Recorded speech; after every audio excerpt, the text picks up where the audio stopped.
विश्राम जय गुरुदेव। ये हूँ पागला बाबा को शयन कक्ष कालियापदारे। आप देखो आज भी बाबा को खाइबा दि जाए। बाबा आश्रम खाती नहीं, मागिकी खाती कहीं आश्रम तो कम करने कहीं गुरुंर खाइबी।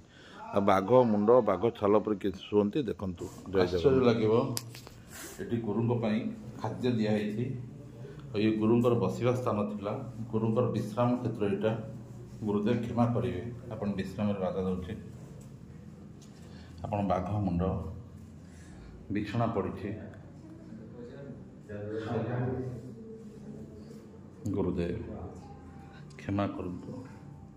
बाघ मुंड बाघ छाल अविश्वास लगुले भी सत। बाघ मुंड बाघ छाल गुरुदेव शुंती। ये पागला बाबा ये पागला बाबा शोवा स्थान तो ये पागला बाबा शोवा स्थान देखु। पूरा बाघ मुंड बाघ छाल पूरा है पागला बाबा शोवा स्थान।